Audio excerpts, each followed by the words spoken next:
Halo Brur, apa kabar kalian semua? Semoga kalian dalam keadaan sehat-sehat saja ya. Semoga harinya selalu menyenangkan dan waktu-waktunya menjadi sesuatu yang bermanfaat untuk kita semua. Di kesempatan kali ini, saya mau membahas mengenai misteri si manis jembatan Ancol. Apa yang kalian ketahui mengenai si manis jembatan Ancol?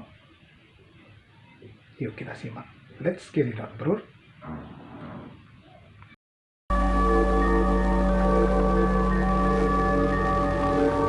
Kali ini yang saya akan bahas adalah mengenai tragisnya kisah di balik urban legend si manis jembatan Ancol.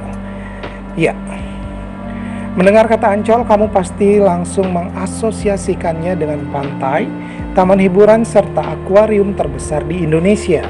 Ya, Ancol memang bisa dibilang sebagai gudangnya wisata bagi masyarakat Jakarta.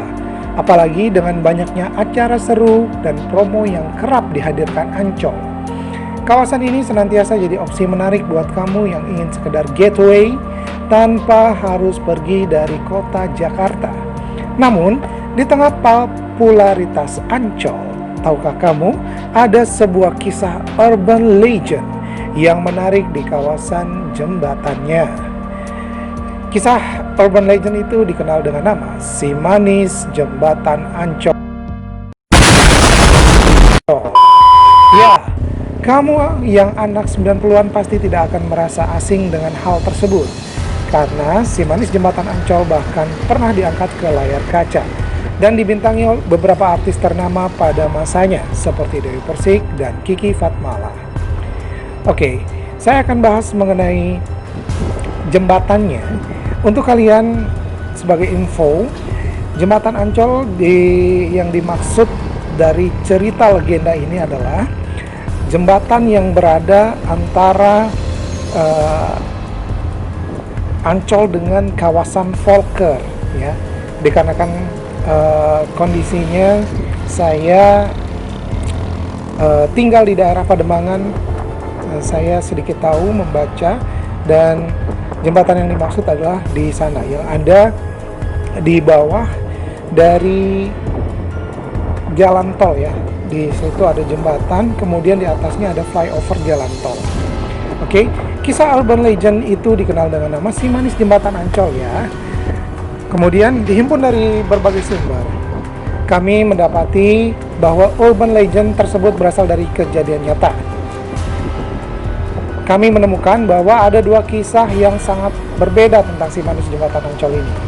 Walaupun tidak diketahui secara pasti mana kisah yang benar dan paling sesuai.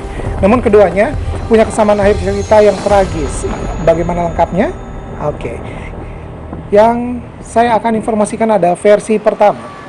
Pada versi pertama, di sini dinyatakan bahwa pada awal abad ke-18, Jakarta masih dikenal sebagai Batavia pada saat itu. Seorang perempuan muda berusia 16 tahun bernama Mariam ditemukan terbunuh di kawasan Ancol. Mariam dikenal sebagai gadis muda yang cantik dan molek. Ia bekerja di rumah pedagang tua yang kaya raya yang telah beristri. Kecantikan dan kemolekan Mariam pun menarik hati dari si majikannya.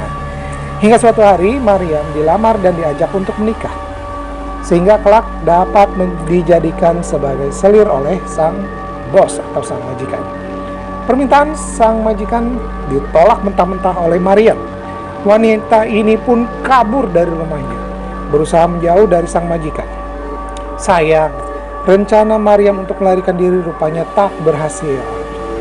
Gadis cantik ini diperkosa secara bergilir dan kemudian dibunuh oleh preman-preman yang disuruh oleh majikannya tersebut. Padahal kala itu sang majikan hanya menyuruh anak buahnya untuk mengejar dan menangkap Mariam yang lari dari rumah sang majikan karena tak ingin dinikahi. Jadi mereka ini sebenarnya perintah dari sang majikan hanya untuk menangkapnya, bukan untuk menghabisi atau bahkan memperkosanya. Para preman yang takut ketahuan belangnya itu kemudian memilih untuk melemparkan jasad Mariam ke area persawahan yang tak jauh dari tempat ia terbunuh, yakni di kawasan Ancol yang kini menjadi jembatan yang saya informasikan tadi.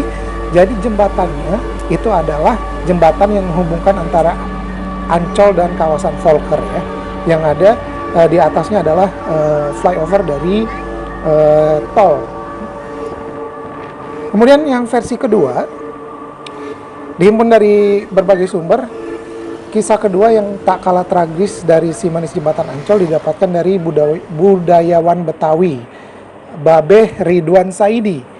Ya, beliau adalah merupakan saksi hidup yang pernah ia temui ketika melakukan investigasi pada tahun 1955 sampai dengan 1960.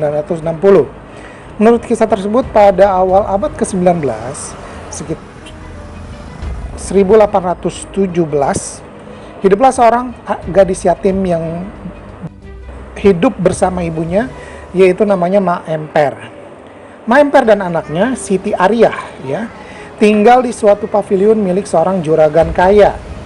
Ketika Siti Ariyah menyentuh usia 16 tahun, sang juragan atau pemilik rumah rupanya mulai jatuh hati kepada si Siti Ariyah ini. Ia berniat untuk menikahi Siti Ariyah dan menjadikannya sebagai selir. Ariyah menolak permintaan dari sang majikan, kemudian melarikan diri. Jadi kalau kita amati, sebetulnya ada kesamaan cerita ya antara versi 1 dan versi 2. Hanya saja namanya berbeda, yang satu Maryam, yang satu Ariyah. Kemudian kita lanjutkan. Seperti kata pepatah, keluar dari lubang singa masuk ke lubang buaya. Begitulah nasib dari Siti Ariyah. Siti Ariyah malah bertemu Oi Tambahsia, seorang pedagang tembakau keturunan Tionghoa di Batavia yang berasal dari Pekalongan. Ia dikenal sebagai pria yang playboy pada masa tersebut dan sangat suka main perempuan. Melihat paras Siti Ariyah, Oi lantas tergoda dan ingin menjadikannya sebagai koleksinya. Siti Ariyah kembali kabur untuk menyelamatkan dirinya. Naas, dua preman suruhan Oi Tambahsia rupanya lebih cepat dibandingkan gerak gadis muda tersebut. Siti Ariyah kemudian menemui ajal di bendungan Dempet dekat Danau Sunter di tangan mereka. Nah, kalau di versi kedua ini mereka menjelaskan bahwa mayit dari Siti Ariyah ini dibuang ke bendungan Dempet dekat Danau Sunter ya. Jenazahnya dibuang sekitar 400 meter dari jembatan Ancol. Berbeda dengan kisah sebelumnya ya, Siti Ariyah meninggal karena membela harga dirinya. Ia meninggal tanpa diperkosa oleh pembunuhnya, gitu. Kabarnya, hantu wanita yang biasa ditemui di kawasan inilah yang kemudian populer di si manis jembatan Ancol. Konon, si manis jembatan Ancol menjadi arwah yang gentayangan karena ia memberitahukan keberadaannya pada sang ibu.